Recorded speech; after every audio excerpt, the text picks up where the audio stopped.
Hello student, welcome to online class. Today we will continue your chapter number 2 of political science.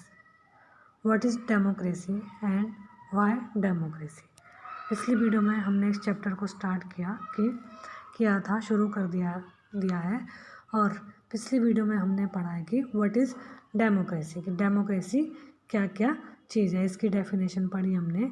जैसे इसमें definition थी कि democracy क्या है, जिसमें the president elected by the people, कि जो प्रशासन का नेता होता है उसे कौन चुनता है, जनता उसको निर्वाचित करती है, इलेक्शन के द्वारा चुना जाता है।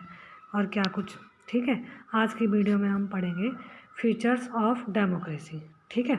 लोकतंत्र की क्या क्या फीचर्स हैं या करेक्टरिस्टिक्स हैं। We have started with a simple definition that democracy is a form of government in which the ruler are elected by the people। जैसा कि हमने पिछली वीडियो में पढ़ लिया है कि डेमोक्रेसी क्या है।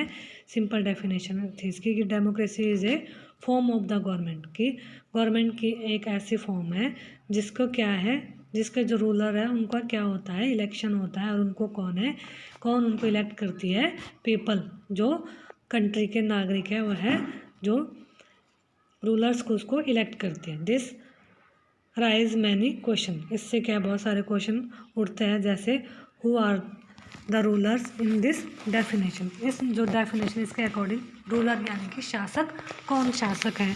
And which official must be elected from any government to be called a democracy. और क्या है कि किसी सरकार को लोकतांत्रिक यानी कि डेमोक्रेटिक कहने के लिए उनके जो ऑफिशियल्स है, अधिकारी का इलेक्शन करना जरूरी है। विच डिसीजन में be taken by non elected official in democracy, और उनके जो डिसीजन है, कौन से डिसीजन जिन्हें बिना इलेक्टेड किए हुए जो ऑफिशियल्स हैं वह ले सकते हैं। What kind of election constitutes a democratic election. अब क्या है, लोकतांत्रिक किस प्रकार का जो कॉन्स्टिट्यूटीज़ को क्या, चुनाव को क्या है, लोकतांत्रिक कहा जा सकता है। और what condition must be fulfilled for an election to be considered democratic. और जो इलेक्शंस हैं, किसी चुनाव को लोकतांत्रिक कहने के लिए कौन कौन सी जो कंडीशंस हैं उनको पूरा करना होता है। कंडीशन यानी कि जो शर्तें रखी गई वो कौन सी शर्तें होती हैं जिन्हें पूरा करना होता है डेमोक्रेटिक कंट्री को। Who are the people who can elect the ruler और गेट इलेक्टेड एज रूलर्स। जो शासकों का चुनाव यानी कि जो शासक है, रिप्रेजेंटेटिव, उनका चुनाव लोग कैसे करते हैं या खुद शासक चुने जा सकते हैं। Should this include every citizen on an equal basis? Can a democracy deny some citizen this right? और क्या हमें जो हमारे all citizen include every citizen, सारे जितने भी नागरिक को इसमें इक्वल बेसिस मतलब अधिकार मिलता है, भागीदारी ले पाते हैं, या क्या कोई डेमोक्रेसी जो व्यवस्था है हमारी कुछ नागरिकों को ही इसके अधिकार से दूर रख सकती है। Finally what kind of A form of government is democracy. और सरकार के किस फॉर्म को, स्वरूप को लोकतांत्रिक कहेंगे। Can elect rulers do whatever they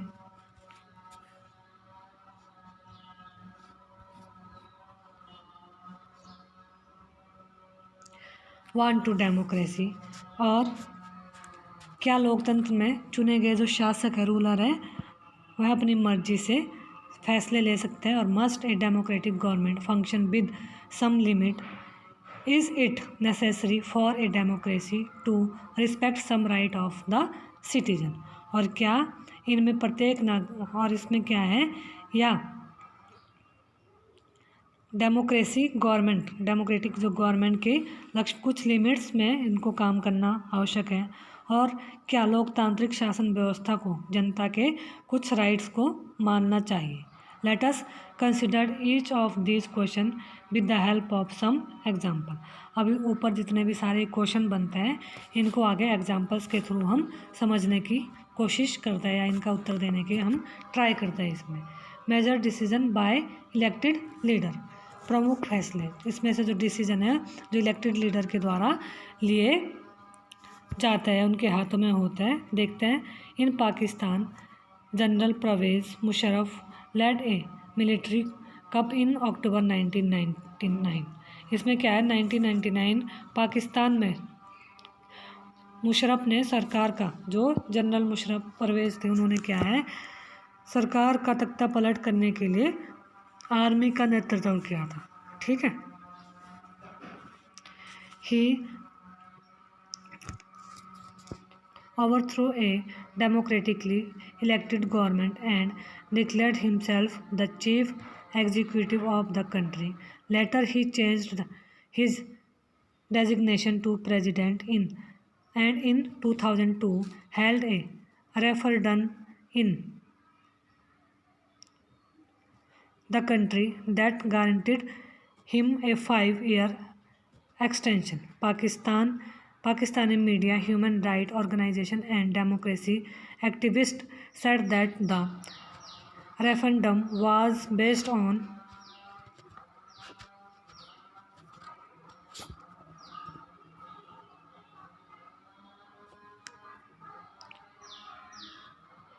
malpractice and fraud. In August 2002, he issued a legal framework order that amended the Constitution of Pakistan. According to this order, the President can dismiss the national and provincial assemblies. The work of the civilian cabinet is supervised by a National Security Council which is dominated by military officers.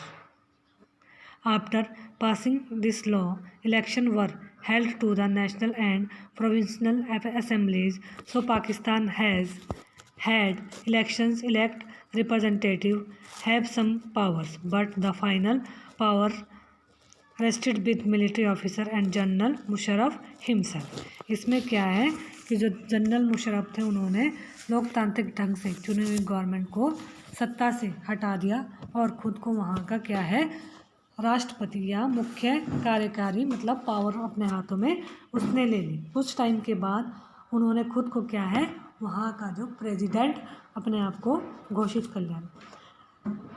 इन 2002 में एक जो जनमत संग्रह हुआ organisation के जरिए, उसने अपना क्या है अपना जो कार्यकाल है उसको 5 साल के लिए बढ़वा लिया। और जो ह्यूमन राइट्स के और ऑर्गेनाइजेशन थे, ह्यूमन राइट के ऑर्गेनाइजेशन, पाकिस्तानी मीडिया, लोकतंत्र के लिए काम करने वाले लोगों को ने आरोप लगाया कि जनमत संग्रह बहुत बड़े पैमाने पर मतलब लोगों के साथ क्या हुई है, धोखाधड़ी की गई है जनरल मुशर्रफ के द्वारा। और उन्होंने क्या किया,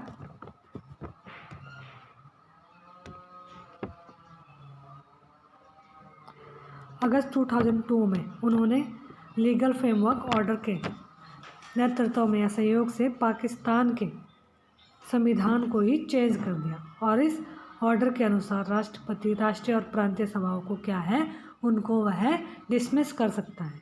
एक राष्ट्रीय सुरक्षा परिषद मंत्रिपरिषद के कामकाज पर क्या है नज़र रखती है। और इस कानून के पास इसके ज़्यादातर जो सदस्य हो क्या आर्मी मिलिट्री के होते हैं। और इस कानून के पास हो जाने के बाद जो पाकिस्तान के राष्ट्रीय और प्रांतीय सभाओं के लिए चुनाव कराए गए और इस प्रकार पाकिस्तान में क्या हुआ चुनाव हुए और चुने हुए नेताओं को कुछ राइट दिए गए, लेकिन सर्वोच्च जो पावर थी वह जनरल मुशर्रफ और मिलिट्री के ऑफिसर्स थे उनके पास ही रखी। Clearly there are many reason why Pakistan under General Musharraf should not be called a democracy. But let us focus on one of these. Can we say that the rulers are elected by the people in Pakistan? Not quite. People may have elected their representative to the national and provincial assemblies, but those elected representatives were not really the ruler. They cannot take the final decision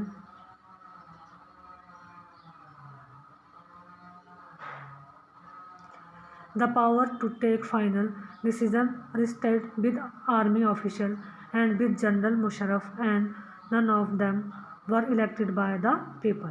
This happened in many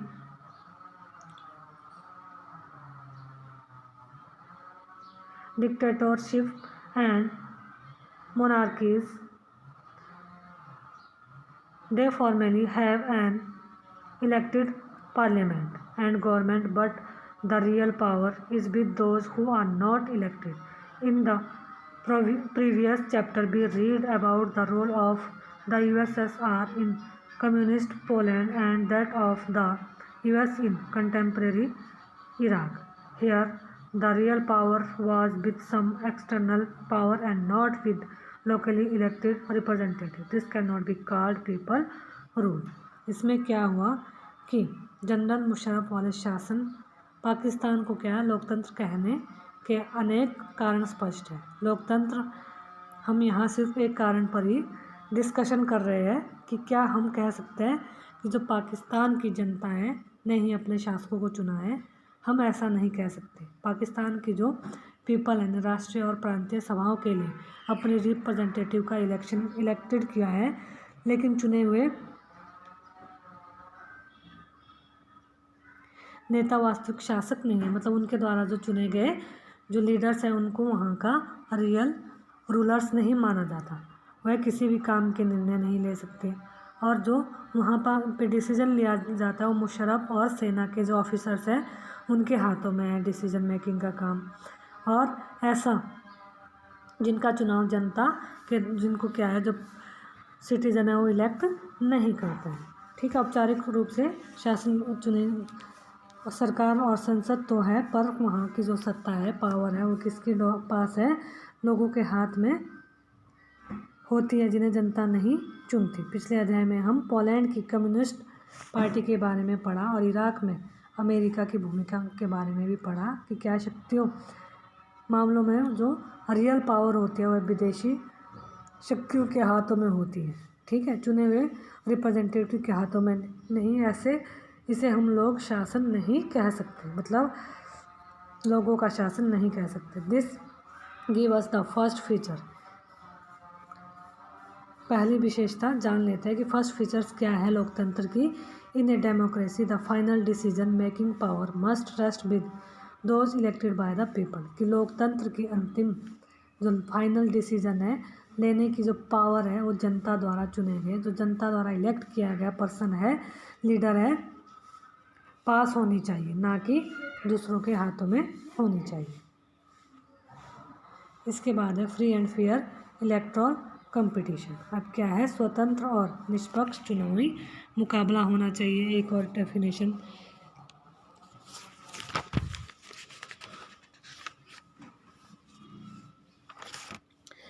मतलब क्या है, इसमें क्या होना चाहिए। चीन की संसद क्वांगो रेमिनन दावियो दुआई संसद कहलाती है। इसमें चीन संसद के लिए हर 5 साल में नियमित रूप से क्या होती है, वोटिंग होती है। ठीक है, और 3000 सदस्य भाग लेते हैं। इसकी जो बैठक होती है राष्ट्रपति नियुक्त करता है और इसकी बैठक में 3000 जो सदस्य भाग लेते हैं। सेना भी कुछ सदस्यों का चुनाव करती है और सभी जो लीडर है, उम्मीदवार है, रिप्रेजेंटेटिव है, चीनी कम्युनिस्ट पार्टी से चुने जाते हैं। ठीक है, और चुनाव होती है 2002 और 2003 में क्या हुआ कि चुनाव में सिर्फ कम्युनिस्ट पार्टी और उससे संबंध कुछ छोटी पार्टियों के उम्मीदवार ही भाग लेने मंजूरी मिली और चीन में गवर्नमेंट हमेशा कम्युनिस्ट पार्टी की ही बनती है। 1930 में क्या हुआ, since the independence in 1930 Mexico hold. Mexico में हर 6 वर्ष बाद क्या है, राष्ट्रपति के लिए इलेक्शन होते हैं, वोटिंग करवाई जाती है और कंट्री के सभी जितने भी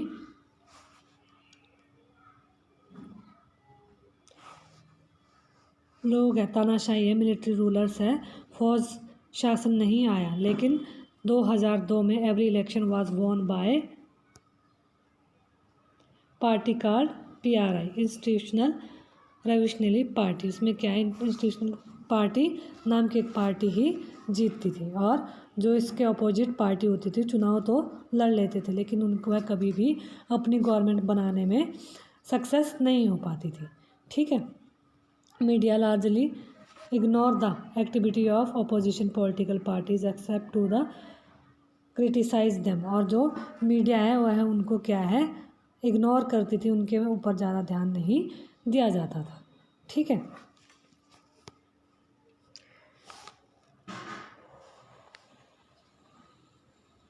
और इस प्रकार चुनाव को जनता द्वारा अपना शासक चुनने का एग्जाम्पल मान सकते हैं, क्या मान सकते हैं। और इन एग्जाम्पल्स से हमें पता चलता है कि हम ऐसा नहीं कह सकते। यह ढेर सारी प्रॉब्लम्स हैं जिसका सामना डेमोक्रेटिक को करना पड़ा। There are many problems in China. The election do not offer the people any serious choice. और इसमें क्या है, लोगों के लिए सीरियस चॉइस नहीं रह गई थी। ठीक है।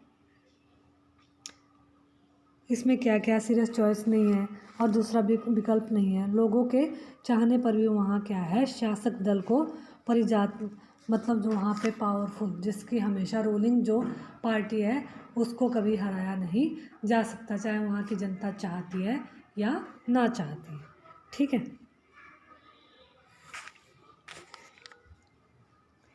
इसलिए हम क्या second features to our understanding of democracy के बारे में विशेषता को जोड़ सकते हैं कि holding election of many kind is not sufficient. The election must offer to real choice between political alternative in it should be possible for people to use the choice to remove the existing ruler if they wish so. It क्या है, second जो democracy की features हुआ क्या है, democracy must be based on A free and fair election were those currently in power have a fair choice of losing. इसमें क्या है कि लोकतंत्र स्वतंत्र और कैसी होनी चाहिए, based on free and fair और निष्पक्ष चुनावों पर बेस्ड होनी चाहिए, ताकि जो पावर है वह सत्ता में बैठे लोगों के लिए हार जीत का क्या है, एक समान उनको अपॉर्चुनिटीज़ प्रोवाइड करवाई जा सके। इसके बारे में हम चैप्टर नंबर 4 में डिस्कस करेंगे। ठीक है। इसके बाद है अगला 1 पर्सन 1 वोट 1 वैल्यू। मतलब एक व्यक्ति एक वोट और एक मोल। मतलब एक पर्सन का एक वोट है, उसकी वैल्यू और उसका मोल समान होना चाहिए, एक पर्सन। ठीक है। In the previous chapter we read about how the struggle for democracy was linked to the demand for universal adult franchise. This principle has now come to be accepted almost all over the world. Yet there are many instances of denial of equal right to vote. इसमें क्या है कि पिछले chapter में